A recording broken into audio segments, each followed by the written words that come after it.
हाय everyone, नमस्ते and good evening. Welcome to one shot revision series of CA foundation accounts. और आज बात करेंगे जर्नल के बारे में।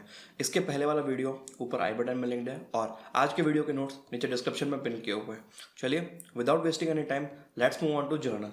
जर्नल के बारे में सबसे पहले बताना चाहता हूँ, इंस्टीट्यूट हर एग्जाम में जर्नल का टॉपिक नहीं पूछता है, मतलब उतना रिलेवेंट नहीं एग्जाम पर्पस के लिए, but it becomes relevant. Why? Because institute का फेवरेट टॉपिक है रेक्टिफिकेशन ऑफ एरर्स, और रेक्टिफिकेशन ऑफ एरर्स में मोस्टली जर्नल एंट्री को करेक्ट करना पड़ता है। तो करेक्ट करने के पहले आपको सबसे पहले सही एंट्री पता होनी चाहिए, और वो सही एंट्री की नॉलेज कहाँ से मिलेगी? आपको जर्नल के टॉपिक से मिलेगी। और उसके ऊपर से अभी पिछले 4 एग्जाम में इंस्टीट्यूट ने नहीं पूछा है, बट आरटीपी में इसके क्वेश्चन है, तो देयर आर चांसेस कि इंस्टीट्यूट आपको लॉलीपॉप क्वेश्चन दे दे और आप इस क्वेश्चन को एग्जाम में सॉल्व कर सको। इसके लिए सारी एंट्रीज रिवाइज करना जरूरी है। तो बहुत थोड़े से टाइम में हम सारी की सारी जर्नल एंट्रीज इस वीडियो में रिवाइज करेंगे, ठीक है? तो चलिए स्क्रीन पे आएगा। अकाउंटिंग प्रोसेस का सबसे पहला यूनिट है यूनिट 1, जर्नल एंट्रीज। देखिए अकाउंटिंग प्रोसेस कहाँ से स्टार्ट होता है? सबसे पहले अकाउंटेंट क्या करता है? सोर्स डॉक्यूमेंट देखता है। सोर्स डॉक्यूमेंट मतलब प्रूफ्स, इनवॉइसेस, वाउचर्स, बैंक का स्टेटमेंट, ये सब देख के एक जर्नल एंट्री पास करता है। ये स्टेप नंबर 1 है, रिकॉर्डिंग ऑफ ट्रांजैक्शन। इसको देख के क्लासिफिकेशन होता है। अब क्लासिफिकेशन कहाँ पे होता है? लेजर के अंदर होता है, राइट? लेजर के बाद बनता है ट्रायल बैलेंस, ठीक है? ट्रायल बैलेंस एक पूरी शॉर्ट समरी है। ट्रायल बैलेंस से जो अकाउंट्स हैं वो या तो जाएंगे प्रॉफिट एंड लॉस अकाउंट में और या तो फिर जाएंगे बैलेंस शीट में, डिपेंडिंग अपॉन देयर नेचर। अगर रेवेन्यू आइटम होंगे, जो हमने लास्ट वीडियो में पढ़ा था, अगर रेवेन्यू आइटम्स होंगे तो कहाँ जाएंगे? प्रॉफिट एंड लॉस अकाउंट में। और अगर कैपिटल आइटम्स होंगे तो कहाँ जाएंगे? बैलेंस शीट के अंदर जाएंगे, ठीक? Journal is the first step of accountancy. An accountant analyse source documents, ठीक है? सोर्स डॉक्यूमेंट क्या होता है? Bills, invoices, vouchers, bank statement etcetera. Journal is a book in which transactions are recorded for the first time in chronological manner. Chronological manner मतलब जो event पहले होगा वो पहले रिकॉर्ड होगा और जो इवेंट बाद में होगा वो बाद में रिकॉर्ड होगा।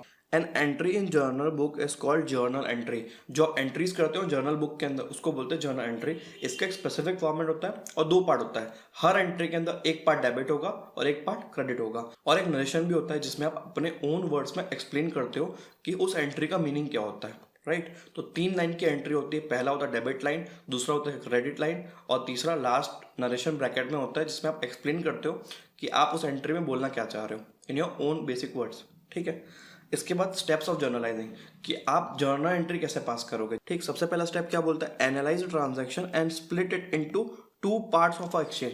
देखो हमने बात की थी ना कि ट्रांजैक्शन में 2 पार्ट होते हैं। इट ऑलवेज इन्वॉल्व एक्सचेंज, लेना और देना साथ में लगा रहेगा। तो वैसे आप किसी भी ट्रांजैक्शन को देख के उसके 2 पार्ट्स कर सकते हो कि क्या आया और क्या गया। देखिए जब बिजनेस स्टार्ट होगा तो बिजनेसमैन ने कैपिटल इन्वेस्ट किया है बिजनेस में,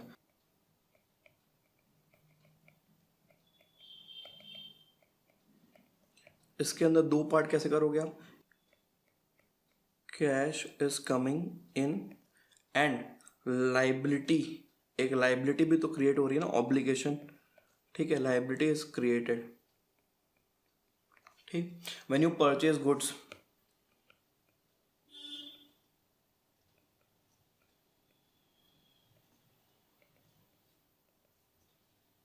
goods coming in and cash goes out, right? अगर ये क्रेडिट में परचेज हुआ तो परचेज ऑन क्रेडिट, पहला part goods coming in and also liability is created. Future में पेमेंट करेंगे ना इसका, लाइबिलिटी का, और मान लीजिए जिस दिन इस लाइबिलिटी का पे ऑफ करोगे उस दिन क्या होगा? पेड वाले दिन liability is decreased and cash is also decrease. ऐसे आप दिमाग में, ठीक है, अपने माइंड में किसी भी ट्रांजैक्शन के 2 पार्ट्स कर सकते हो। अब नेक्स्ट स्टेप क्या होगा? इन 2 पार्ट्स को हम क्लासीफाई करेंगे। इसमें करेंगे 5 टाइप की चीज़ों में। देखो आप 2 टाइप का क्लासिफिकेशन पढ़ते हो। पहला traditional rule of accounts, real, personal, nominal. Real मतलब क्या होता है? एसेट्स होते हैं। पर्सनल मतलब एक पर्सन, राम, श्याम, मोहन, सोहन, आप, मैं, और आर्टिफिशियल पर्सन भी आते हैं इसके अंदर। आर्टिफिशियल पर्सन्स क्या होते हैं? Organisations created by human beings, schools, colleges, government, companies etcetera. और नॉमिनल में क्या आता है? Income and expenditure.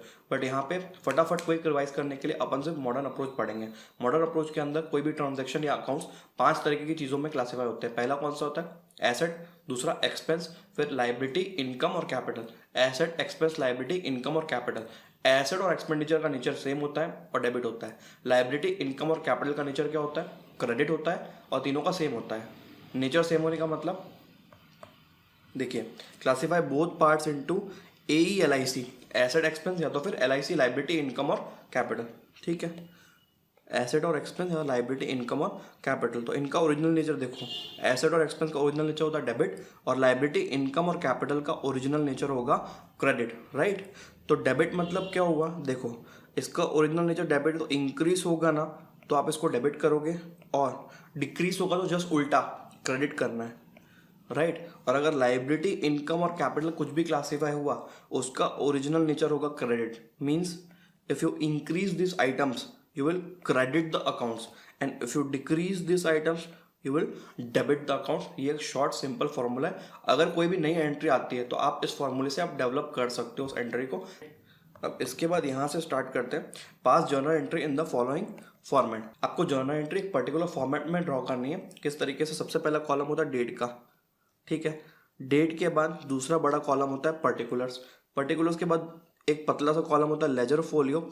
इसकी बात अपन कहाँ पे करेंगे? जब लेजर आएगा तब, नेक्स्ट वीडियो में, ठीक। इसके बाद दो कॉलम होते हैं, एक होता है debit amount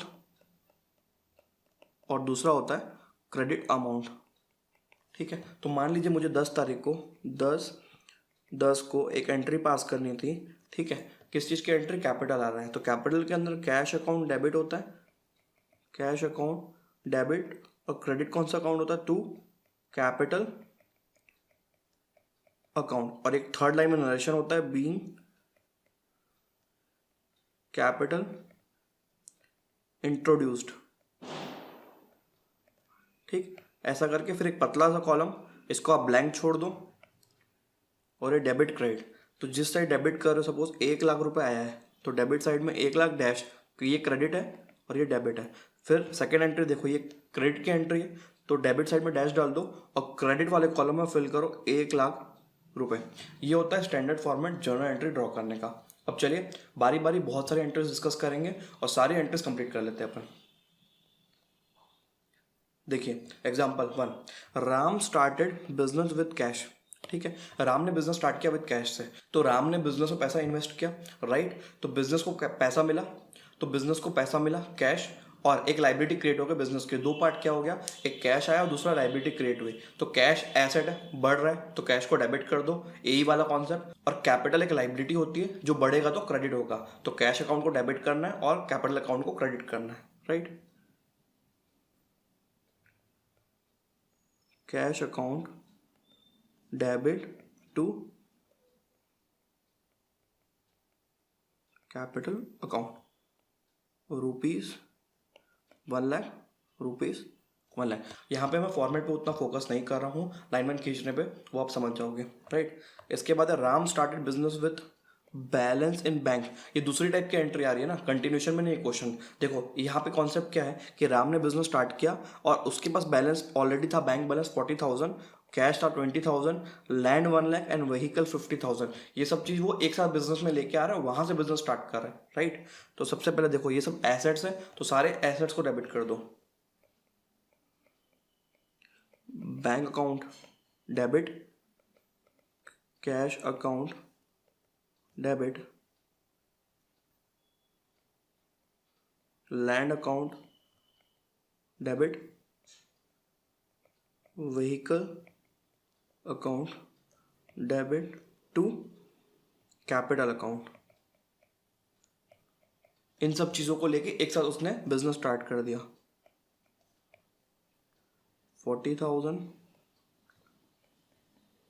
20,000, 1 lakh rupees and 50,000, और इनका टोटल 50, 60, 70, 70 प्लस 40, 110 प्लस 100, 2,10,000 का कैपिटल इन्वेस्टमेंट हुआ। इस तरीके से एंट्री होती है। नेक्स्ट, अब देखो हो सकता है कि आप जो अकाउंट्स प्रिपेयर कर रहे हो वो नेक्स्ट ईयर का अकाउंट्स प्रिपेयर कर रहे हो। ये एंट्री कौन सी? ओपनिंग एंट्री की बात कर रहा है। ओपनिंग एंट्री क्या होता है? जब आप ईयर 2, ईयर 3 या ईयर 4, मतलब वो साल जो स्टार्टिंग वाला साल नहीं है, उनका अगर अकाउंट स्टार्ट करते हो तो ऑलरेडी हमारे पास बिजनेस में एग्जिस्टिंग एसेट्स और लाइबिलिटीज होती है, उसको यहाँ पे टेक ओवर करना पड़ता है, ठीक है। यहाँ पे कैरी फॉरवर्ड करना पड़ता है, राइट। तो हमको क्वेश्चन में वैल्यूज दी होंगी एसेट्स की, ठीक है, ये सारे एसेट्स हैं और नीचे लाइबिलिटीज दी हुई है। तो इसको टेक ओवर कैसे करोगे, all asset account debit to all liabilities. ठीक है, तो land and building debit, plant and machinery debit, motor bike debit, debtor debit, stock debit, cash debit. ये सारे एसेट्स थे। अब ये कैपिटल भी लाइबिलिटी है और लोन फ्रॉम बैंक भी लाइबिलिटी है, तो इसको क्रेडिट कर दीजिए to capital account to loan from bank. ठीक है, इसके बाद value 50,000 dash 30,000 from the question dash 25,000 dash 50,000 dash 40,000 dash 15,000 dash, फिर कैपिटल है 1,50,000, तो कैपिटल में 1,50,000 डाल दो और लोन फ्रॉम बैंक है 60,000। आप डेबिट क्रेडिट दोनों का टोटल करोगे ना तो सेम आ जाएगा और यहाँ पे ओपनिंग एंट्री पास हो गए। इस तरीके से आप सेकंड थर्ड फोर्थ ईयर जब बिजनेस स्टार्ट नहीं हुआ वो वाले साल में जहाँ पे आपको कैरी फॉरवर्ड करना है एसेट एंड लाइबिलिटी, उसकी एंट्री इस तरीके से पास होती है और इस एंट्री को बोलते हैं opening entry.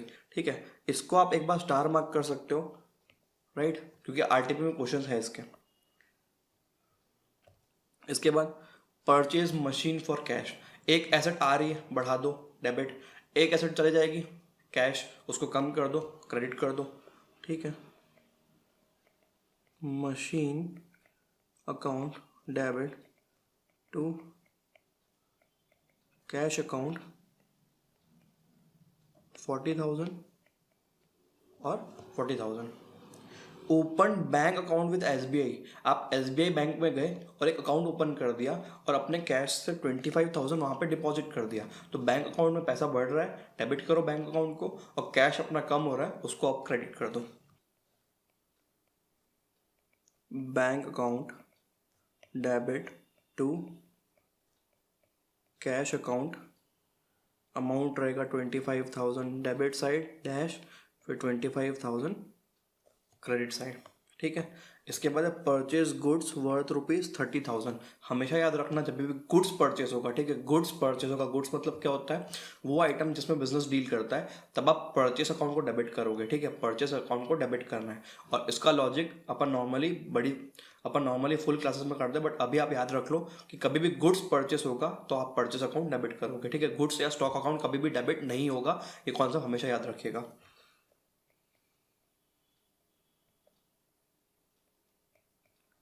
Purchase account debit to cash, और कुछ भी नहीं लिखा है तो आप ये मान के चलोगे कि ये कैश में परचेज हुआ है 30,000।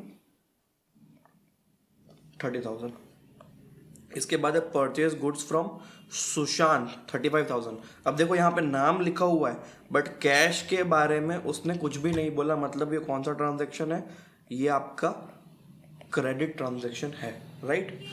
तो क्रेडिट ट्रांजैक्शन कभी भी हो तो जहाँ पे नॉर्मली कैश आता था वहाँ पे हम उस पर्सन का नाम लिख देंगे। फॉर एग्जांपल परचेज तो डेबिट होगा, डेबिट, लेकिन क्रेडिट साइड में क्या होगा, सुशांत को हम क्रेडिट करेंगे।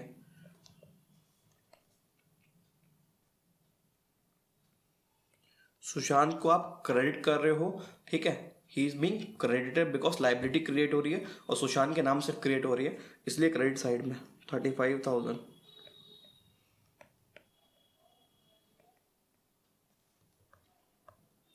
Purchase goods from Sushant for cash लिखा हुआ है इस बार कि कैश ट्रांजैक्शन है, तो same as point number 6, purchase to cash, purchase account debit to cash account ₹40,000। इसके बाद सोल्ड गुड्स 50,000। कैश हमारी इनकम होती है और इनकम जब बढ़ती है तब क्रेडिट करते हो और साथ में कैश भी तो आएगा, तो कैश अकाउंट बढ़ेगा तो debit, cash account debit to sales account 50,000 right.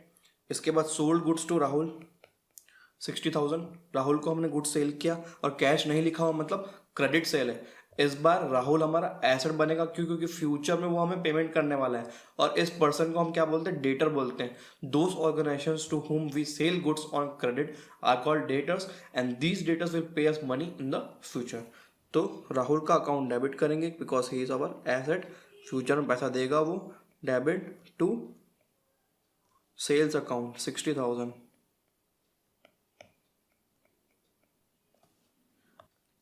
इसके बाद sold goods to Rahul for cash 70,000। इस बार लिखा है ना कैश, तो सीधा कैश मान लो, कैश सेल। कैश अकाउंट को डेबिट करेंगे टू सेल्स अकाउंट ₹70,000, राइट। इसके बाद पेड सैलरी। अब सैलरी क्या होता है? एक्सपेंस है, तो एक्सपेंस जब बढ़ता है तब क्या करते हैं हम उसको ए कैटेगरी डेबिट करोगे। और कैसे पे करते हो? सैलरी को कैश देते हो ना, तो कैश जा रहा है तो कैश को हम क्रेडिट करेंगे, ठीक है। सैलरी ब्रैकेट में ई लिख दे रहा हूं आपके लिए, डेबिट टू कैश, ये ए है, एसेट है, अमाउंट है 10,000 rupees, right. Salary account debit to cash being salary paid. इसके बाद रेंट पेड है, ठीक है, 15,000। रेंट भी एक एक्सपेंडिचर है जिसको पे करेंगे कैश में, तो रेंट एक्सपेंस है, एक्सपेंस को डेबिट कर दो। Rent account debit to cash 15,000, सस्ता रेंट है, ठीक है। इसके बाद देखो goods return to Sushant. Goods return to Sushant, जिससे सामान खरीदा होगा उसी को तो वापस करोगे ना, तो ये परचेस रिटर्न है या तो फिर रिटर्न आउटवर्ड है। आपके यहाँ से बाहर जा रहा है तो return outward is called purchase return. जब हमने परचेस किया था परचेस अकाउंट डेबिट हुआ था, अब परचेस रिटर्न कर रहे तो परचेस अकाउंट को कम करना है, तो जस्ट उल्टा करेंगे, क्रेडिट करेंगे। और सामान किसको गया? सुशांत को गया। सुशांत का अकाउंट डेबिट होगा, debit to purchase, just reverse entry. लेकिन परचेज के आगे आप वर्ड लगा दो रिटर्न, ताकि समझ में आए कि आपने रिवर्स एंट्री क्यों पास की है। Sushant account debit to purchase return account और अमाउंट रहेगा 5,000 रुपीज, राइट। इसके बाद goods return by Rahul worth ₹7,000 sales return, और रिटर्न इनवर्ड्स की बात हो रही है यहाँ पे, ठीक है। Goods return by Rahul worth ₹7,000। Sales की उल्टी entry, sales account debit to Rahul,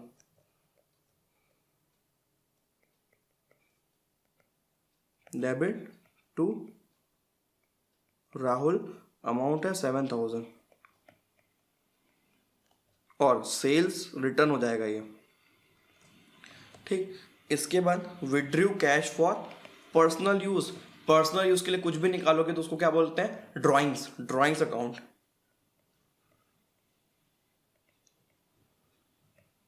account debit to cash 7,000, right.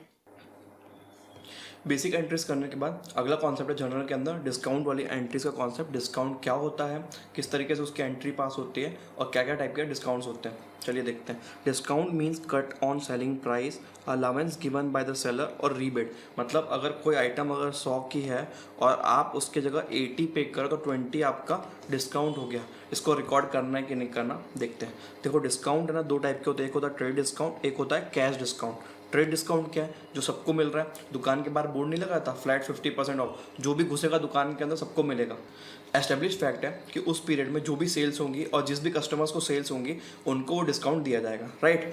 General discount सबके लिए डिस्काउंट है ये। Fix percentage on MRP, MRP के ऊपर एक फिक्स परसेंटेज होता है, right. No journal entry, trade discount की कोई जर्नल एंट्री नहीं पास करनी है, राइट। तो अगर 100 की चीज़ आप 80 में सेल कर रहे हो तो आप डायरेक्टली क्या करोगे? उस प्राइस से कम कर दोगे, राइट। तो एंट्री क्या हो गई? Cash account debit to sales, 100 के जगह पे डायरेक्टली प्राइस में कम कर दिया, 80 आ गया, समझ में आ जाएगा। आप चाहो तो नरेशन में लिख सकते हो, being goods sold worth ₹100 and trade discount given ₹20, therefore price कितने हो गए? 80 हो गए। On the other and cash discount, ये डिस्काउंट क्यों दिया जाता है? बिकॉज आप चाह रहे हो कि सामने वाला जल्दी पेमेंट कर दे, उसको आप एक लालच दे रहे हो कि भाई तुरंत पेमेंट कर दे, आपको इतना माइनस कर दूंगा, आपको इतना डिस्काउंट दे दूंगा। देखो बड़े बड़े जो कंपनीज होती है ना उसमें ट्रांजेक्शन भी बहुत बड़े बड़े होते हैं, तो अगर कोई किसी को क्रेडिट दे रहा है तो उसका बहुत सारा पैसा फंस जाता है उसके अंदर। वो चाह रहा है कि फटाफट मैं ले लूँ, बिकॉज हमने भी तो किसी से लोन लेके रखा है, उधर भी इंटरेस्ट पे करना पड़ता है। तो इससे अच्छा है कि इसको थोड़ा सा डिस्काउंट दे देते हैं, तुरंत पैसा दे देगा और उससे हम लोन का रीपेमेंट कर देंगे, वहाँ पे हमारा इंटरेस्ट बच जाएगा। ये एक लॉजिक होता है, right. Given for early payment, और पेमेंट चाहे कैश से हो या चाहे बैंक से हो। कैश डिस्काउंट का मतलब होता है पेमेंट डिस्काउंट है बेसिकली ये। अब कैश हो या बैंक हो उससे फर्क नहीं पड़ता, अगर सामने वाला इंसान बैंक से भी पेमेंट करता है तो भी आप उसको कैश डिस्काउंट दोगे, right. Given after trade discount, अगर किसी एंट्री के अंदर दोनों डिस्काउंट अवेलेबल है तो पहले आप ट्रेड डिस्काउंट माइनस करोगे, इसके बाद जो वैल्यू आएगी उसको बोलोगे ट्रांजैक्शन वैल्यू, और इस ट्रांजैक्शन वैल्यू से आप कैश डिस्काउंट माइनस करोगे उसी का ऊपर कैलकुलेट करके, right. Discount is recorded in journal, ये वाला डिस्काउंट रिकॉर्ड होता है। अगर आप दे रहे हो किसी को तो ये आपका एक्सपेंस है, डिस्काउंट गिवन अकाउंट डेबिट हो जाएगा। और अगर आपको मिल रहा है किसी से, आपने सामान खरीदा और आपको डिस्काउंट मिल रहा है तो ये आपके लिए क्या हो गई, इनकम हो गई, तो आप इस डिस्काउंट को क्रेडिट करोगे, ठीक है। अब एक एक करके एग्जांपल देखते हैं फटाफट। If a trader sells goods for 1 lakh rupees at 20% trade discount, बोला उसने trade discount for cash pass journal. देखो सेलिंग प्राइस कितनी है,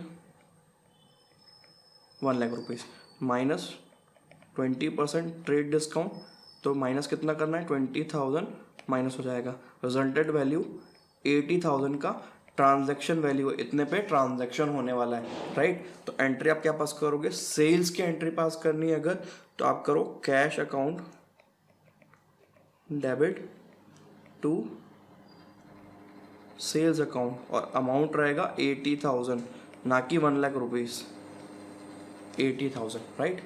इसके बाद if the buyer return the goods list price 10,000, देखो लिस्ट प्राइस पहले क्या थी, 1 लाख रुपए थी, और उस पर डिस्काउंट हमने कितना दिया, 10%, उस पर हमने डिस्काउंट कितना दिया, 20% का डिस्काउंट दिया।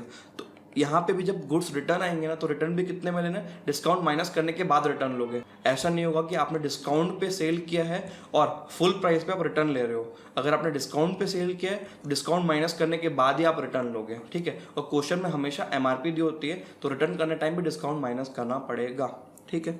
तो 10,000 है माइनस 20%, तो ये कितना हो जाएगा 2,000, तो रिजल्टेंट वैल्यू आती है 8,000 रुपीज़, इतने का गुड्स रिटर्न आया, ठीक है। इतने का गुड्स रिटर्न आया अपने पास, तो अपन एंट्री क्या पास करेंगे, sales return account, sales return account को डेबिट करो टू डेटर कर दीजिए, ठीक। अमाउंट रहेगा 8,000 रुपीज़।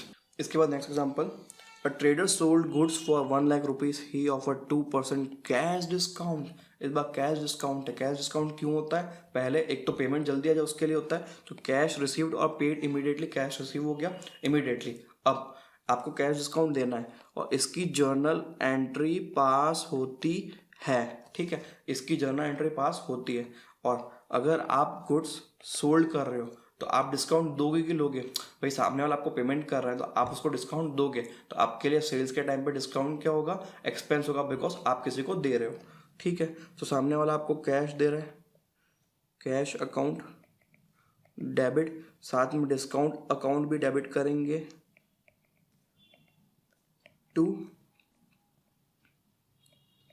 सेल्स अकाउंट, ठीक। कैश कितना मिलेगा 98,000, डिस्काउंट कितने का दोगे 2,000 का, और टोटल वैल्यू हो गई 1 लाख रुपए की sales, being sold goods and given 2% cash discount.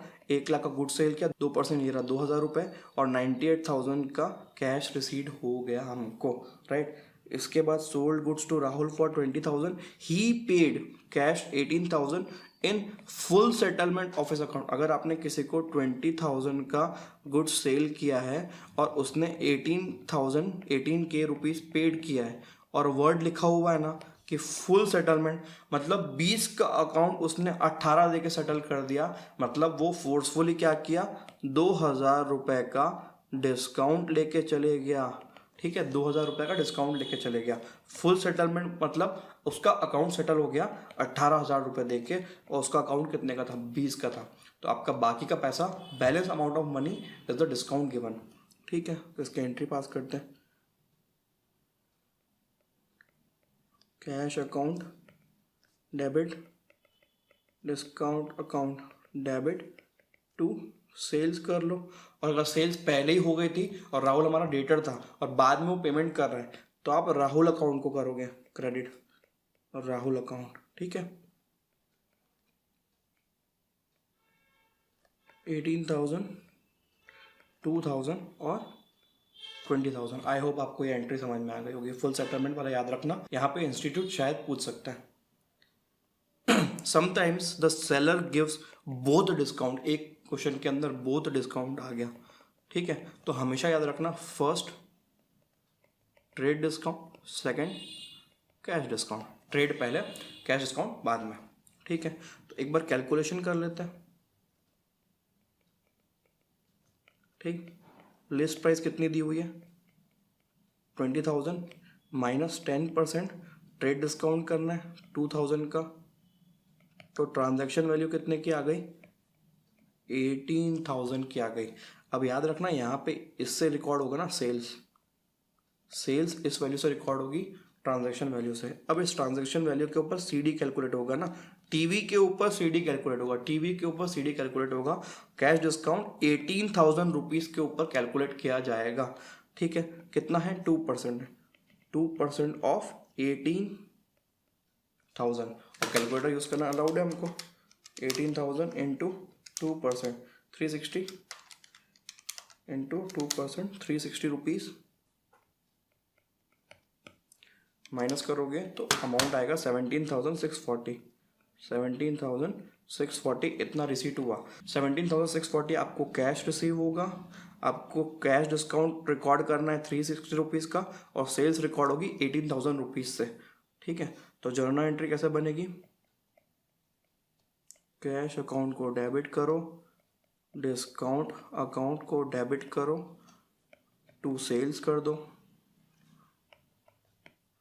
Sales हमारी रिकॉर्ड होगी 18,000 की। ये वैल्यू कौन सी है, आफ्टर डिडक्टिंग ट्रेड डिस्काउंट वाली वैल्यू है, याद रखना है इसको, ठीक है। और 17,640 रुपीज़ आया है और 360 रुपीज़ का आपने डिस्काउंट दिया। इस तरीके से एंट्री पास होती है। इसके बाद example number 6, sold goods to Harish for 50,000, ठीक है। 50,000 का गुड सेल किया, 20% trade discount, 5% cash discount. Harish paid 40% amount immediately through cheque. एक बात बताओ, हम कैश डिस्काउंट किसके लिए देते हैं कि तुरंत वो पैसा दे दे। तो अगर वो 40% अमाउंट पे कर रहे हैं तो हम डिस्काउंट भी 40% वाली अमाउंट पे देंगे, ठीक है। इसका कैलकुलेशन देखना बहुत अच्छा होता है। 50,000 है, इसका सबसे पहले आप ट्रेड डिस्काउंट माइनस कर दो 20%, माइनस ट्रेड डिस्काउंट @20%, तो ये हो जाएगा 10,000, ठीक। रिजल्टेड वैल्यू आ जाएगी 40,000। अब इसका 40% आ रहा है और 60% नहीं आ रहा है। 40% पेड है और 60% नॉट पेड है, नॉट पेड, ठीक। 40% पेड है, 40% कितना होगा 40,000 का इंटू 40%, 16,000 हो गया, 16,000। और ये हो गया 24,000 का पेमेंट नहीं आया, मतलब अभी वो क्या बनेगा हमारा डेटर बनेगा, ठीक। 16 का पेमेंट आ गया, अभी 16,000 का जो पेमेंट आ रहा है ना, इसके ऊपर हमको कैश डिस्काउंट देना है। तो 16,000 का 2%, 320 कैश डिस्काउंट माइनस कर लो, 15,680 पैसा मिलेगा, 15,680 पैसा मिलेगा। अब जर्नल एंट्री पास करते, थोड़ी जगह बनाते हैं जर्नल एंट्री के लिए। चलिए साइड में जाइए, ओके, ठीक है। तो जर्नल एंट्री किस तरीके से पास होगी, ये हरीश है ना, हरीश ये हमारा डेटर बनेगा। तो देखो हरीश का अकाउंट डेबिट, कैश का अकाउंट भी डेबिट, और डिस्काउंट भी तो दे रहे हैं हम उसको, जो हमारा एक्सपेंस है, इसको भी डेबिट करो। To sales, okay good. Sales कितने से रिकॉर्ड करनी है 40,000 से रिकॉर्ड होगा, ठीक है। ये हमारी सेल्स है, सेल्स, ठीक है। 40,000 मतलब amount after deducting trade discount. तो 40,000 की सेल हो गई, जो कि amount after deducting trade discount. ठीक है। इसके बाद देखो हरीश का जो डेटर बनाना है वो 24,000 का बनाना है डेटर, उसने हमको 15,680 दे दिया पैसा, उसके बदले में हमने भी ईमानदारी से उसको 320 रुपीज़ का डिस्काउंट दिया है। ऐसे बनती है entries just for quick revision. ठीक है, आई होप आपको ये वाली एंट्री इंटरेस्टिंग लगी होगी। ये देखो ये वर्किंग बहुत ज़्यादा इंपॉर्टेंट है, राइट। इसके बाद हैविंग डन डिस्काउंट एंट्रीज, बात करते हैं बैड डेट्स के लिए। बैड डेट्स के अंदर दो वर्ड्स है, एक बुरा और एक डेट्स। डेट्स का मतलब क्या होता है, देखो हम किसी को भी गुड सेल करेंगे ना क्रेडिट पे, वो हमारा जिसको हम गुड सेल कर रहे हैं ना, याद रखना सेल, आपने किसी को माल बेचा है, ठीक है, और उधारी में बेचा है, तो सामने वाला क्या बना, आपका डेटर बना। और जब ये डेटर बुरा बन जाता है, बुरा कब बनेगा, जब वो हमको पेमेंट नहीं करेगा, इसको बोलेंगे बैड डेट्स। बैड डेट्स मतलब हमने किसी को गुड सेल किया क्रेडिट पे, वो हमारा डेटर बना, अब वो बोल रहा है पैसा नहीं है, हद हो गई। ठीक है, या तो फिर भाग गया है, ही रैन अवे, या तो फिर इंसॉल्वेंट डिक्लेयर हो गया। अभी इंसॉल्वेंट क्या होता है, दिवालिया जिसको बोलते हैं, दिवालिया घोषित हो गया, मतलब उसकी लाइबिलिटीज इतनी ज्यादा हो गई कि उसका एसेट उसके सामने काफी कम है, right. The organisation to whom goods are sold on credit are called debtors. If any debtor is not in a situation to pay our money और ही हैज रैन अवे और became insolvent, now we will not be able to recover the money from him. हम पैसा तो ले नहीं पाएंगे, तो एक काम करते हैं, उस डेटर को डुबत में डाल देते हैं और मान लेते हैं कि हमारा बिजनेस का एक्सपेंडिचर है, और बैड डेट्स बना के उसको राइट ऑफ कर देंगे। ठीक है, we need to write him off or her off from her books and consider him an expense. उसको आप एक्सपेंस मान लो, तो एक्सपेंस मान लेंगे, तो नाम भी रख देते bad debts account debit to. Suppose किसने पैसा डुबाया, राहुल ने पैसा डुबाया, तो ठीक है, राहुल कमीना पैसा डुबा दे, हाँ सॉरी, ठीक है, ये राहुल है, राइट, राहुल ने पैसा डुबाया, बैड डेट अकाउंट डेबिट, ये एक्सपेंस है, और राहुल हमारा एसेट था, बेसिकली अ डेटर जिसको हम कम कर रहे हैं। ठीक, example, Rahul owed us ₹20,000, he became insolvent, तो एंट्री पास होगी बैड डेट्स अकाउंट को डेबिट करके टू राहुल, अमाउंट रहेगा जितना दिया है क्वेश्चन में 20,000, राइट। इसके बाद एक और example, Rahul owed us 20,000, he became insolvent, मतलब दिवालिया घोषित हो गया, एंड 40 पैसा in a rupee is recovered from his asset. 40 पैसा इन अ रूपी मतलब 40 पैसा इन अ रूपी मतलब अगर किसी को उससे 1 रुपये लेने हैं तो उसके बदले 40 पैसे ही मिलेंगे, इतना ही बचा है। तो 1 रुपये में कितने पैसे होते हैं, 100, तो 40 पैसे मिलेंगे, 100 के बदले 40 पैसे, मतलब इज इक्वल टू 40%। तो हमको उससे कितना लेना था, 20,000, तो 20,000 का इंटू 40% कितना होता है सर, ये होगा 8,000 पैसा मिलेगा। ठीक है, तो ठीक है, बाकी डूब जाएगा पैसा, राइट। तो राहुल से जो कैश मिल रहा है ना, उसको ले लो, कैश अकाउंट को डेबिट कर लो, कितना मिल रहा है 8,000, और डूब कितना रहा है, हो जाएगा बैड डेट्स में, बुरा वाला डेट, डेबिट 12,000 रुपये डूब रहा है टू राहुल से हमको 20 लेना था, जिसमें से उसने 8 दे दिया और 12 डुबा दिया, बैड डेट करा दिया, राइट। इसके बाद एक कॉन्सेप्ट होता है बैड डेट रिकवर्ड का। वही इंसान जो पहले कभी किसी भी साल में डूबा होगा, वो तो हमारे बुक से बाहर चले गया, अब उसकी नीयत अच्छी हो गई और आके हमको पैसा दे दिया उसने। If a person was previously written off as bad debt subsequently on a later date pays back any amount of money is considered as our income। इसको इनकम ले लो, चुपचाप कैश अकाउंट डेबिट कर दो, और सामने राहुल नहीं रहेगा, क्यों, क्योंकि राहुल को हमने पहले ही राइट ऑफ कर दिया। हम क्या लिखेंगे, बैड डेट रिकवर्ड की इनकम, राइट। तो कैश ऑब्लिक बैंक में दे देगा तो भी चल जाएगा, पैसा दे दे बस, to bad debt recovered. Example, Raja छोड़ो, राहुल ही था, who was earlier written off as bad, paid 7,000। अगर कोई राहुल देख रहा तो बुरा मत मानना, ठीक है, उसने पैसा दे दिया, उसका नाम कहीं नहीं आएगा ना, उसका नाम कहीं नहीं आएगा, याद रखना। रेक्टिफिकेशन में इसका क्वेश्चन पूछती है इंस्टीट्यूट। कैश अकाउंट को डेबिट करो to bad debt recovered 7,000 rupees, 7,000 rupees, ठीक। इसके बाद बात करेंगे बैंकिंग ट्रांजैक्शन एंट्रीज, कि बैंक के साथ हमारी क्या क्या डीलिंग होती है और उनकी एंट्रीज कैसे पास की जाएगी। ठीक है। Bank is institute where we deposit our money और borrow money from bank in the form of loan. ये सबको पता होता है कि बैंक में आप पैसा जमा करवाते हो या तो फिर उससे लोन लेते हो। अगर आप पैसा जमा करवाओगे तो आपको इंटरेस्ट मिलेगा, और अगर आपने लोन लिया है तो आपको इंटरेस्ट चुकाना पड़ेगा। ठीक है, बोरोड मनी, बैंक इंटरेस्ट, वही सब चीज़ें। ऑल्सो आप डेबिट कार्ड लेते हो, क्रेडिट कार्ड लेते हो, उसके कुछ चार्जेस लगते हैं, उसको प्यार से बोलते हैं हम बैंक चार्जेस। बैंक चार्जेस ये हमारे लिए एक्सपेंडिचर होने वाला है, right. When we deposit money into bank, cash कम हो जाएगा, बैंक बढ़ जाएगा। Simple entry, bank to cash. अब मैं डेबिट क्रेडिट नहीं बता रहा हूँ, फटाफट रिवाइज कर रहे हैं अपन, ठीक है। When money is withdrawn from bank, cash बढ़ जाएगा, बैंक कम हो जाएगा, उल्टी एंट्री, कैश टू बैंक, ठीक है। इसके बाद when cheque receive from customer is deposited to bank on same day. आज ये कस्टमर से चेक आया, सपोज राहुल से आ गया था चेक, ठीक है, और हमने डायरेक्टली बैंक में जमा करवा दिया, बैंक में बढ़ जाएगा और राहुल ने पैसा दे दिया इसलिए उसको कम कर दो। Bank account debit to Rahul. When check received from a customer is not deposited on same day। क्यों? क्योंकि देखो चेक की वैलिडिटी कितनी होती है, 90 डेज की होती है। मैं कल जाऊंगा, मेरी मर्जी, मेरे पास आज काम ज़्यादा है मेरे बिजनेस में तो मैं कल चले जाऊंगा। चेक की वैलिडिटी तो 90 डेज की है ना, तो आराम से चलेगा भी मामला। तो ठीक है, चेक की वैलिडिटी की बात हो गई, 90 डेज की है। तो हम कौन सा अकाउंट डेबिट करेंगे? चेक लिया, ड्रॉअर में डाल दिया, उसको हैंड बोलेंगे, हैंड, हैंड में पड़ा हुआ चेक अभी, ठीक है। तो आएगा अकाउंट चेक इन हैंड, इतना बड़ा अकाउंट, डेबिट टू राहुल। और अभी जो हैंड वाला चेक है ना, ये कभी परसों, नरसों, एक हफ्ते बाद, एक महीने बाद, कभी भी, लेकिन 90 डेज के पहले जब आप बैंक में जाके जमा करवाओगे तब क्या एंट्री पास करोगे?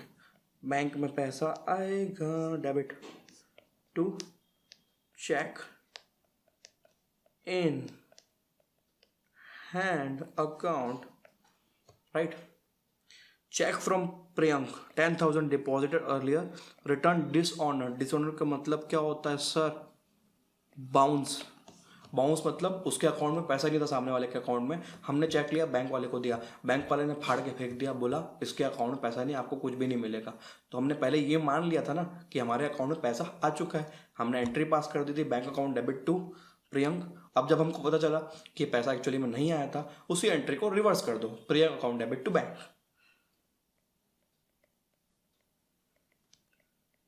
Priyank account debit to bank आपके लिए, right. Money withdrawn for personal use, ठीक है। पर्सनल यूज के लिए पैसा विड्रॉ करना पाप नहीं है, ड्रॉइंग से, ठीक है। Drawings account debit, drawings account debit to bank account, right. Interest charged by bank, expense, interest को डेबिट कर दो, डेबिट। अब कैसे चार्ज करेगी बैंक? आपसे पैसा मांगने थोड़ी ना आएगी, आपका अकाउंट उसके पास है, सीधा सीधा पैसा काट लेगा वो, टू बैंक अकाउंट। इसके बाद इंटरेस्ट अलाउड, हमारी इनकम है, क्रेडिट होगी, bank account debit to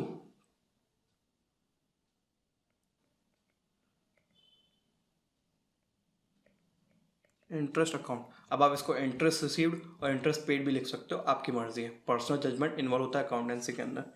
bank charges charged by bank, ठीक है, just like interest paid. Bank charge account को डेबिट करो, टू बैंक अकाउंट कर दो, राइट। इसके बाद बैंकिंग की सारी एंट्रीज कंप्लीट हो गई। चलिए, बैंकिंग एंट्रीज के बाद अगला कॉन्सेप्ट है आउटस्टैंडिंग एक्सपेंस का। आउटस्टैंडिंग एक्सपेंस मतलब एक्सपेंस ड्यू हो गया है, ठीक है। आपने किसी की सर्विस ले ली, किसी का गोडाउन यूज़ कर लिया, रेंट ड्यू हो गया है, सैलरी ड्यू हो गई है, लेकिन आप उसको पेमेंट नहीं कर रहे हो। अब ये कॉन्सेप्ट इंपॉर्टेंट क्यों है? कभी ना कभी तो पेमेंट किया जाएगा, लेकिन बात याद करना मैचिंग कॉन्सेप्ट की, कि जिस पीरियड में अगर आपने कोई एक्सपेंस किया रेवेन्यू अर्न करने के लिए, तो मैचिंग कॉन्सेप्ट ये बोलता है उसी पीरियड में उसके एक्सपेंस होने चाहिए। बेसिकली अगर सैलरी इस साल की तो इस साल आनी चाहिए। बेटा एक बात जान लो, कभी भी सैलरी 30 तारीख को पेमेंट नहीं होता। जितनी भी सैलरीज होती है ना, वो हमेशा 5 या उसके बाद वाली डेट्स पे पेमेंट होती है।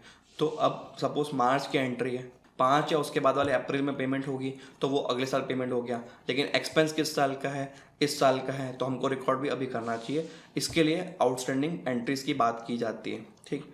अब आपके लिए एक छोटी सी टाइमलाइन ड्रॉ कर दे रहा हूँ,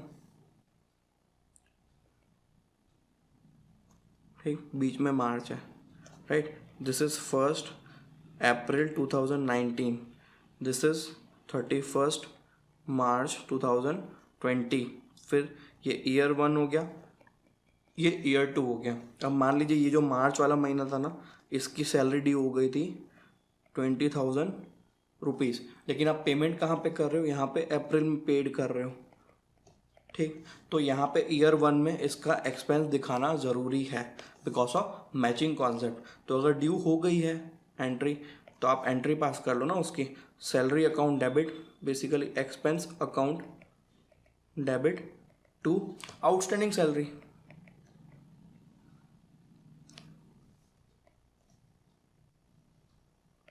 राइट। अभी जो पहला सैलरी है वो आपका एक्सपेंस है, दूसरा वाला आउटस्टैंडिंग सैलरी ये आपकी लाइबिलिटी है, ये चली जाएगी बैलेंस शीट में, ये अगले साल कैरी फॉरवर्ड हो जाएगा और यहाँ पे ओपनिंग में आ जाएगी आउटस्टैंडिंग सैलरी, बैलेंस शीट में दिखेगी ईयर 2 पे। और जब इसका पेमेंट करोगे तो outstanding salary account debit to cash और बैंक अकाउंट कर देना। इस तरीके से एंट्री पास होती है आउटस्टैंडिंग सैलरी की। जिस साल में आउटस्टैंडिंग, उस साल में salary account debit to outstanding salary, और जिस ईयर में उसका पेमेंट करोगे उस ईयर में outstanding salary account debit to cash और बैंक। 2 एंट्रीज होती है आउटस्टैंडिंग के अंदर, 2 एंट्रीज होती है आउटस्टैंडिंग के अंदर, 2 एंट्रीज होती है, राइट। इसके बाद वाला कॉन्सेप्ट है प्रीपेड एक्सपेंस।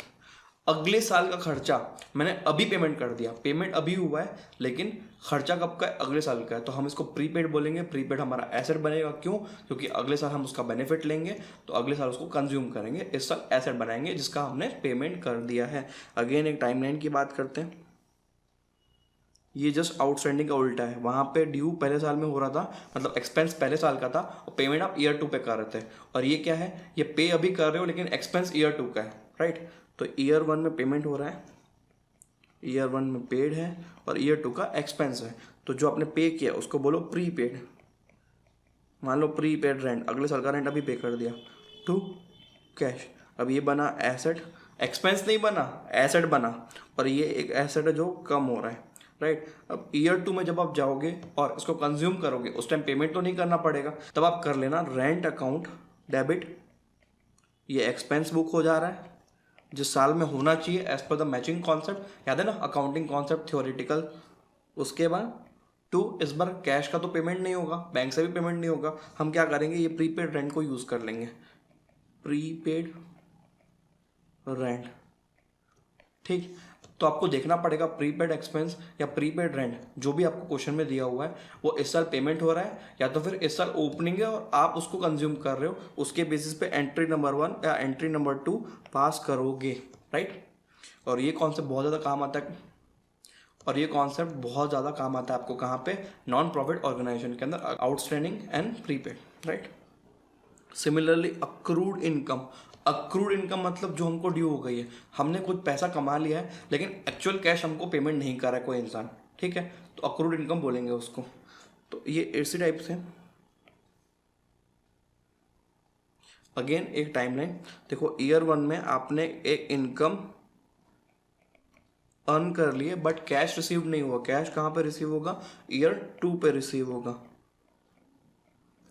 एग्जाम्पल लेते हैं एक इनकम का, ठीक है, फॉर एग्जांपल कमीशन इनकम। तो अगर कमीशन की इनकम हमने इस साल कमा ली थी लेकिन सामने वाले ने हमको एक्चुअल कैश नहीं दिया, अगले साल देगा, तो आप क्या करो, इनकम इस साल बुक करोगे क्योंकि इनकम इसी साल की है, ठीक है। अक्रूवल कॉन्सेप्ट याद है ना, ठीक। तो अक्रूड इनकम या अक्रूड कमीशन अकाउंट डेबिट कर दो, ये पैसा हम कलेक्ट करेंगे और ये हमारा एसेट है अभी, टू इनकम अकाउंट जो कि है कमीशन रिसीव्ड, ठीक है। अब जिस साल पेमेंट आएगा उस साल की इनकम तो नहीं है, हम एसेट का रिवर्सल करेंगे, bank account debit to accrued commission, ये एंट्री पास होगी नेक्स्ट ईयर में। सिमिलरली एक लास्ट कॉन्सेप्ट है अर्न या तो फिर एडवांस इनकम। एडवांस इनकम को भी अनअर्न्ड इनकम बोला जाता है, मतलब आपको पैसा पहले मिल गया ईयर 1 में और ईयर 2 में आप उसके बदले सर्विस दोगे उस पर्सन को, तो ये आपकी लाइबिलिटी है ना, क्योंकि अभी तक आपने वो इनकम कमाई नहीं है, सिर्फ पैसा आ गया पहले, तो ये लाइबिलिटी है, ठीक। कैश या bank account debit to advance commission बोल लो, ठीक है। और ईयर 2 पे जब इसकी सर्विस दी जाएगी तब अपन क्या करेंगे, एडवांस कमीशन को डेबिट कर दो, लाइबिलिटी ख़त्म, टू कमीशन। एक्चुअली में इनकम कब की है, अगले साल की है, तो हमने कमीशन जो कि हमारी इनकम है इसको क्रेडिट कब किया, हमने उसी साल में क्रेडिट किया as per the accrual concept. जिस साल की इनकम है वहीं पे रिकॉर्ड करो, पैसे का आना जाना मत देखो। तब पैसा तो ईयर 1 में आया था ना, तो हमने उसको नहीं देखा है इनकम रिकॉर्ड करने के हिसाब से, राइट। लेकिन पैसा आया उसको तो रिकॉर्डिंग करोगे ना, ऐसे कर रहे हैं अपन क्या करें, लाइबिलिटी क्रिएट कर रहे हैं, राइट। इसके बाद next concept interest on capital. This concept is based on business entity concept. Business entity concept क्या बोलता है, businessman and business are two different person. तो ठीक है, एक ने जो कि बिजनेसमैन है उसने बिजनेस को पैसा दिया है जिसको आप लोन मान रहे हो, तो उसके बिहाफ पे वो इंटरेस्ट भी कैलकुलेट करेगा या इंटरेस्ट भी कलेक्ट करेगा, राइट। तो इंटरेस्ट बिजनेस के लिए क्या होगा, एक्सपेंस होगा। क्यों, क्योंकि वो किसी को दे रहा है, लोन लिया ना, capital is treated as loan या लाइबिलिटी, उसके ऊपर इंटरेस्ट पे किया जा रहा है, तो इट इज एन एक्सपेंस। लिखो एक्सपेंस, ठीक है। तो एक्सपेंस अकाउंट क्या करेंगे, हम डेबिट करेंगे।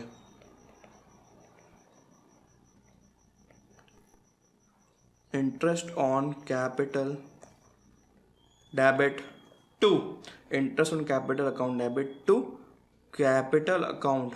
कैपिटल अकाउंट को क्रेडिट कर रहे हो मतलब उसको आप बढ़ा रहे हो। और ऐसा हम क्यों कर रहे हैं, बिकॉज देखो ओनर का अकाउंट है ना हमारे पास, तो हम उसी में डाल दे रहे हैं पैसा, उसको कैश में थोड़ी ना पेमेंट करेंगे, right.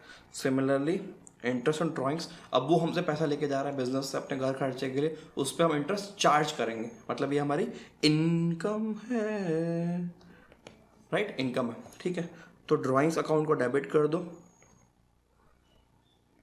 Debit to interest on drawings, right. इसके बाद expenditure on installation of plant and machinery, one of the most important concept. और ये लिंक कहाँ से होता है, आपका कैपिटल रेवेन्यू एक्सपेंडिचर वाले टॉपिक से लिंक होता है। कैसे, देखो कभी भी आप कोई भी मशीन परचेस करते हो तो सिर्फ परचेस प्राइस मत काउंट करो, आपको टोटल कॉस्ट में क्या क्या इंक्लूड करना है।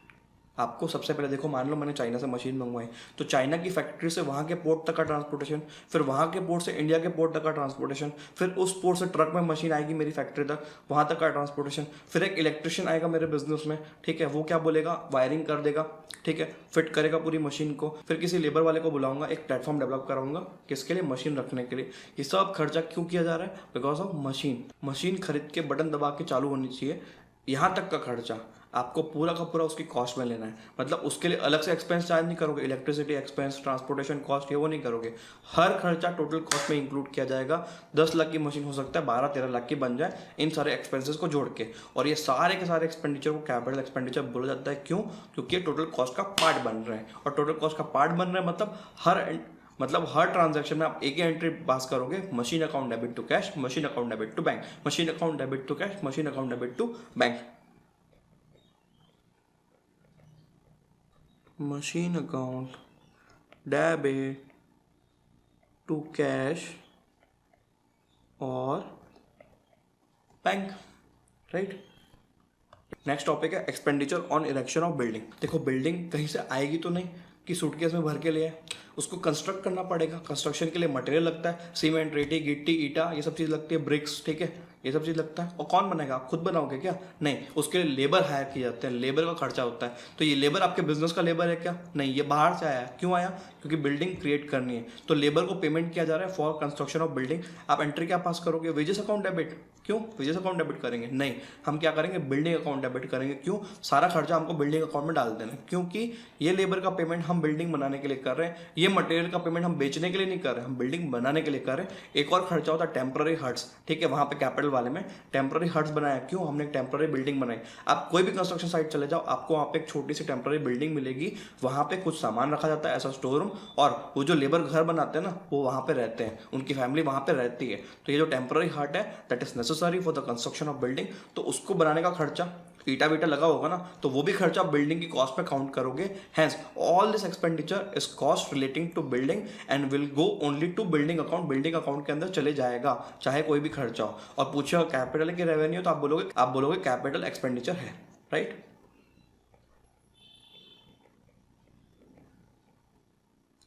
Building account debit to cash और बैंक। सिंपल। बोलेगा इंस्टॉलेशन कॉस्ट, इंस्टीट्यूट प्यार से पूछते हैं installation cost relating to machine, आप बताओ इसके एंटर क्या पास करोगे। Simple sir, installation cost account debit नहीं करेंगे, machine account debit to cash करेंगे। Clear. Building material purchase for construction of building, material account debit, purchase account debit कुछ नहीं करना है, building account debit to cash करेंगे या building account debit to bank करेंगे। ठीक।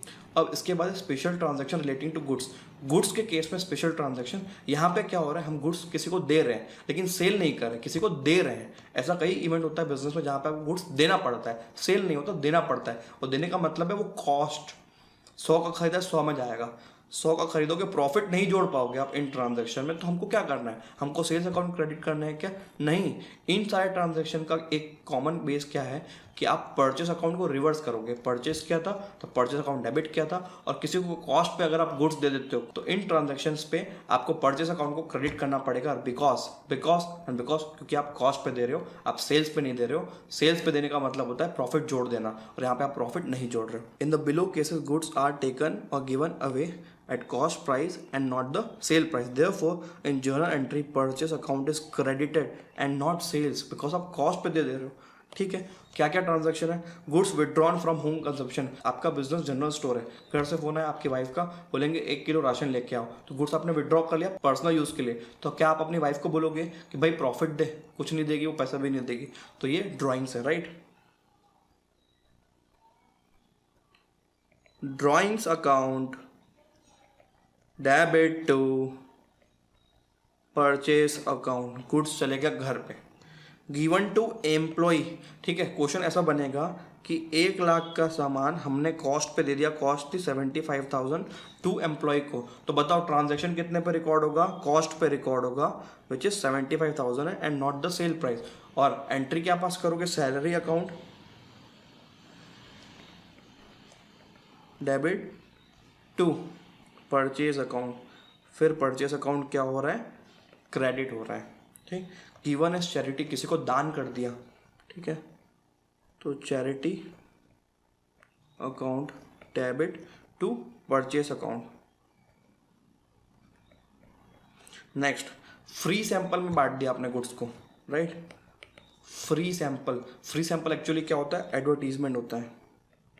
कभी भी आप स्टारबक्स के बाहर जाओगे ना, पेंडेमिक के पहले की बात कर रहा हूँ, स्टारबक्स में जाओगे ना तो बाहर एक लेडी खड़ी होती है ट्रे लेके, सर कॉफ़ी ट्राई करिए, फ्री सैंपल। इतने छोटे छोटे कप्स थे, ठीक है। नॉर्मली उनकी कॉफ़ी इतनी बड़ी होती है, बट वो इतने छोटे छोटे सैंपल्स होते हैं, ठीक है। इतना छोटा सैंपल होता है कप, छोटा वाला कप, वो 5 रुपये की चाय वाला कप, वो देती है, वो ट्राई करो, पसंद आएगा तो अंदर आ जाना। स्टारबक्स वाले मार्केटिंग कर रहे हैं, ठीक है। अभी एक्चुअली में क्या है पता है आपको, ये एडवर्टाइजमेंट कॉस्ट है, फ्री सैंपल मतलब advertisement cost.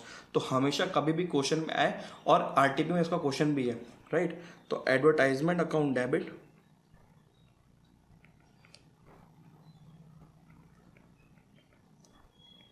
Debit to purchase account, right. Free sample के लिए फ्री सैंपल अकाउंट नहीं होगा, एडवर्टाइजमेंट अकाउंट होगा, ये याद रखना। गुड्स लॉस्ट और डिस्ट्रॉयड इन फायर, अब ये कैसे होगा, loss by fire account debit, या अगर चोरी हो गया तो लॉस बाय थेफ्ट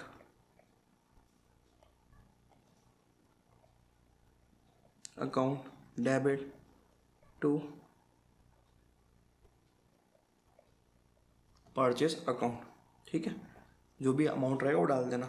अब मान लीजिए ये जो गुड्स थे, ये गुड्स आपके इंश्योर्ड थे, तो ये लॉस बाय फायर का लॉस हम किसको ट्रांसफर करें, इंश्योरेंस कंपनी को ट्रांसफर कर रहे हैं, और फ्यूचर में उससे पैसा ले लेंगे। तो insurance company account debit to loss by fire, ये हमने अपना खर्चा उसको ट्रांसफ़र कर दिया, उसे पैसा लेना है तो उसको हम डेबिट कर रहे हैं, और हमारा खर्चा कम हो गया ना। एक्सपेंस जब बढ़ता है तब उसको क्या करते हो, डेबिट, तो अब कम हो रहा है एक्सपेंस, उसको क्रेडिट कर दो प्यार से। With that all the journal entries are completed from my side. I hope आपको भी समझ में आ गए होंगे। और चलिए कुछ क्वेश्चंस देखते हैं जो आज तक इंस्टीट्यूट ने पूछे हैं, ठीक। सबसे पहले ट्रू और फॉल्स वाला क्वेश्चन पूछा है इंस्टीट्यूट ने। Trade discount is a reduction granted by a supplier from the least price, ठीक है, ऑफ गुड्स और service on business consideration for prompt payment. Immediate payment के लिए देते हो क्या आप ट्रेड डिस्काउंट को? नो सर, जी नहीं, नो। क्यों? क्योंकि ये जो प्रॉम्प्ट पेमेंट का डिस्काउंट होता है ना, वो कैश डिस्काउंट होता है, इसलिए ये स्टेटमेंट आपका फॉल्स है सर। इसके लिए 2 मार्क्स मिल रहे हैं, 2 मार्क्स, राइट। इसके बाद आरटीपी में एक क्वेश्चन है, running business was purchase by Mohan with following asset and liability. देखो ये सब कुछ है। अब कैसे करोगे इसको? It is just like opening entry जो हमने अभी डिस्कस किया है, ओपनिंग एंट्री, और जो डेबिट क्रेडिट का डिफरेंस आएगा ना, वो कहाँ डाल दोगे आप डालोगे उसको कैपिटल अकाउंट में डाल दोगे। अगर अभी भी डाउट हो कमेंट में पूछ सकते हो आप मुझसे। Goods return by way of free samples 1000 rupees, free sample, ठीक है। Goods distributed by way of free samples 1000 rupees, free sample बांट दिया। अभी हमने डिस्कस किया advertisement account debit to purchase account. Purchase account को क्रेडिट करना मत भूलना, गलती से भी सेल्स अकाउंट मत डाल के आना, गंदी तरीके से काटेगा वो एकदम बेरहमी से, राइट। रहीम बिकेम इंस्टॉलमेंट, बैड डेट वाली बात हो रही है। 50 पैसे इन अ रुपी इज रिकवर्ड, मतलब अगर 1 रुपये लेना था तो आधा रुपये मिलेगा वहाँ से। तो amount due from him 600 rupees, तो उससे कितना मिलेगा? 300 रुपीज़ मिलेगा। Cash account debit 300, bad debt account debit 300, और रहीम अकाउंट को क्रेडिट करना है 600 रुपये से, राइट। इसके बाद प्रिपेयर जर्नल एंट्रीज, अगेन देखो एमटीपी, ये इस बार का आपका मॉडल टेस्ट पेपर है, उसके अंदर 4 मार्क्स का क्वेश्चन दिया हुआ है। हाई इंडिकेशन कि इस बार पहली बार जर्नल एंट्री आपके एग्जाम में आ सकती है, और मोस्ट प्रोबेबली ये क्वेश्चन भी हो सकता है, राइट। प्लीज़ इसको ध्यान से सुनिएगा, ये लास्ट क्वेश्चन है इस टॉपिक का। Employees had taken stock worth ₹10,000, ठीक है। अब ये सेल प्राइस है ना, लेकिन इसकी कॉस्ट कितनी है? 7500। अभी हमने ये एग्जांपल डिस्कस किया है। On the eve of Deepavali and the same was deducted from their salaries in subsequent month. Entry क्या पास होगी जल्दी बताइए? Salary account debit to purchase, salary account debit to purchase, और अमाउंट रहेगा 7500, राइट। बिकॉज ये assume किया जाता है कि हमारा बेचारा एम्प्लॉय है, उसके ऊपर हम कुछ दया खाएंगे, और उसके ऊपर से दीपावली भी थी, तो बिल्कुल हम उसको कॉस्ट पे देंगे, उससे कोई प्रॉफिट चार्ज नहीं करेंगे। तो 7500 रुपीज़ पे उसको हमने दे दिया गुड्स को, तो कॉस्ट पे गया, इसलिए परचेस अकाउंट को हम क्रेडिट करेंगे। Goods distributed by way of free sample, अभी डिस्कस हो गया। Income tax liability of proprietor 1400 was paid out of पेटी कैश। देखो कैश से हमने किसी का इनकम टैक्स पे कर दिया जो हमारा ओनर है। एक बात हमेशा याद रखना, एक इनकम टैक्स, दूसरा होता है LIC का प्रीमियम, लाइफ इंश्योरेंस ना, उस ओनर की लाइफ इंश्योरेंस, उनकी वाइफ का लाइफ इंश्योरेंस, और उनके बच्चों का भी लाइफ इंश्योरेंस।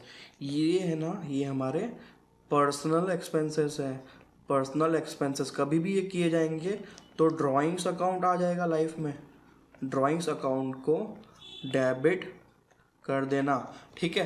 कभी भी आपको इनकम टैक्स पेड बोले, भले इनकम टैक्स हम इनकम के लिए पे करते हैं, लेकिन उसको पर्सनल एक्सपेंस माना जाता है, तो आप ड्राइंग्स अकाउंट को डेबिट करोगे, इनकम टैक्स अकाउंट को गलती से भी डेबिट मत कर देना, ठीक है। और LIC का प्रीमियम है, लाइफ इंश्योरेंस कॉर्पोरेशन का भी प्रीमियम, LIC लाइफ इंश्योरेंस कभी भी लिया ओनर ने तो वो ड्राइंग्स है, right. Purchase of goods from Naveen of list price 2000, he allowed 10% trade discount, 50 rupees cash discount was also allowed for quick payment। देखो यार, ये हमने बहुत डिटेल में किया था, ये आप कर लेना। चलिए विद दैट हमारा जर्नल टॉपिक का रिवीजन कंप्लीट होता है, और अगले वीडियो में हम लेजर की थोड़ी सी बात करेंगे और फिर आगे बढ़ेंगे। Till then bye everyone, take care.